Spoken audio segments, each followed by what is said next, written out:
The existence of the city of Atlantis has been a mystery that has puzzled historians, archaeologists, and the curious alike for centuries. First mentioned by the Greek philosopher Plato in 360 BC, Atlantis was described as a powerful naval empire situated in the Atlantic Ocean, boasting advanced technology and a utopian society. But Plato also claimed that this great city was swallowed by the sea, leaving behind only myths and legends.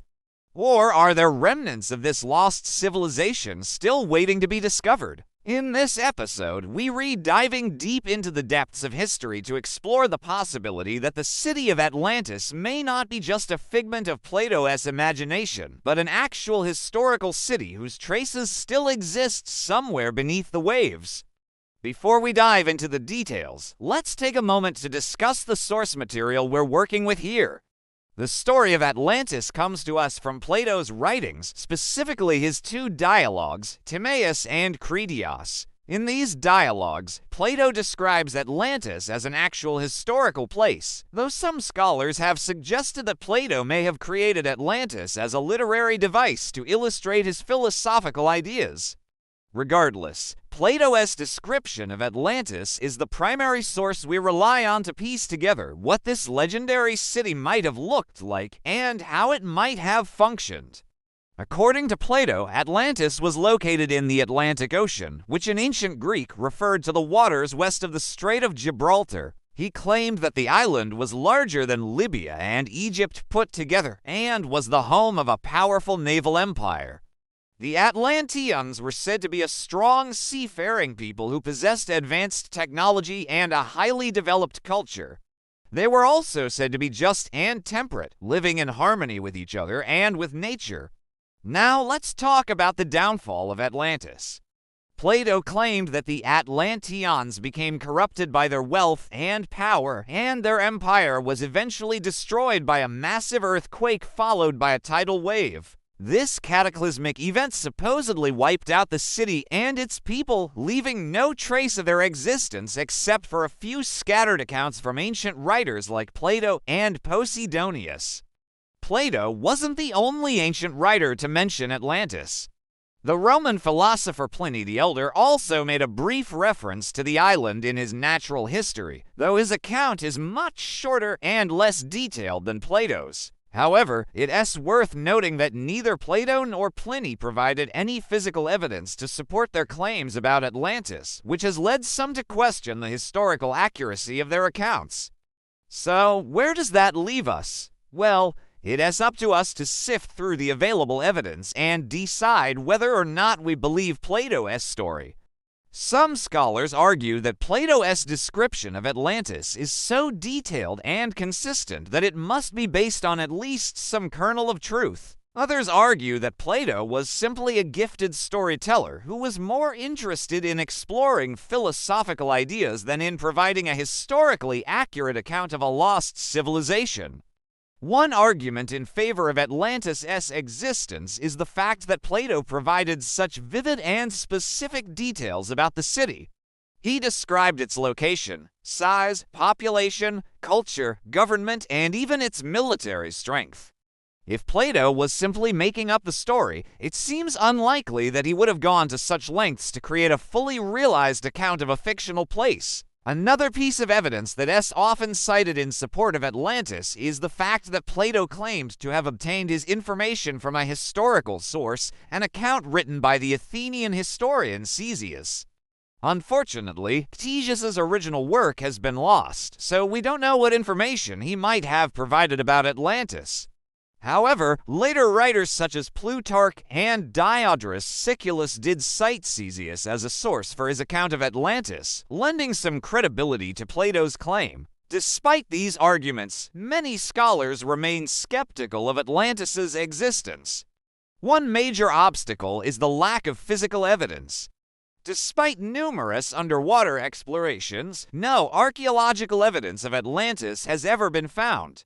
And given the supposed location of the island in the Atlantic Ocean, it seems unlikely that we would have missed such a significant discovery.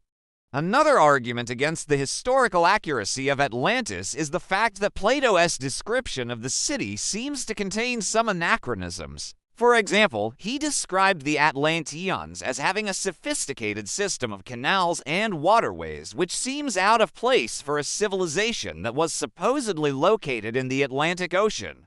Plato also described the Atlanteans as having advanced technology, including chariots that were powered by something other than horses. These descriptions seem to suggest that Plato may have been anachronistically projecting modern concepts of technology onto his description of Atlantis. In addition to these internal inconsistencies, there are also some problems with Plato's chronology. According to Plato, Atlantis was destroyed 9,000 years before his own time, which would place the island's destruction sometime around 11,000 BC. This date seems too early for the level of cultural development that Plato attributed to the Atlanteans. Finally, we should consider the possibility that Plato simply invented Atlantis as a literary device to illustrate his philosophical ideas. In the dialogues, Plato uses the story of Atlantis to explore themes such as hubris, the dangers of unchecked power, and the importance of virtue and wisdom. It's possible that Plato was not intending to provide a true account of a historical civilization, but rather to use the story of Atlantis as a vehicle for his philosophical teachings. There are those who argue that the biblical account of the Great Flood could potentially offer some insight into the potential destruction of a city such as Atlantis. While it is important to note that biblical stories are often interpreted differently depending on one's religious beliefs and should be considered within their historical, cultural, and literary contexts, some people believe that there could be connections between the two. In the book of Genesis, the story of the Great Flood describes a worldwide deluge sent by God to wipe out all life on earth because of humanity's wickedness. After 40 days and 40 nights of rain, the waters receded and the surviving humans repopulated the earth. Some people believe that this story could potentially offer an explanation for the supposed destruction of Atlantis. If we were to entertain this idea, it is possible that the biblical flood could be seen as a potential cause for the downfall of a powerful civilization such as Atlantis. A massive flood could certainly account for the disappearance of an entire city and its people, as well as the potential loss of any physical evidence of its existence. However, it is important to remember that the biblical account of the flood is not a historical source in the same way that Plato's writings are. The story is presented as part of a religious narrative and is not intended to provide a factual account of past events.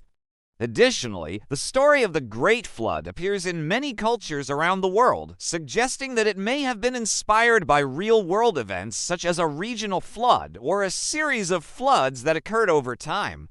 While the biblical account of the flood could potentially be seen as one possible explanation for the destruction of Atlantis, it's ultimately not a satisfactory answer. The story doesn't provide any specific details about the city of Atlantis or its people, nor does it offer any physical evidence that could be used to confirm or disprove its historical existence.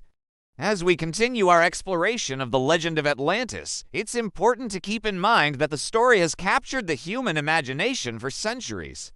Whether or not Atlantis existed as a historical city, it remains a powerful symbol of human ingenuity, hubris, and the relentless march of progress. The story also raises important questions about our relationship to the natural world and the importance of living in harmony with nature. As we continue to explore the depths of history in search of lost civilizations, we can learn much from the story of Atlantis, regardless of whether or not it's ultimately real or fake. What do you think? Is there anything we missed?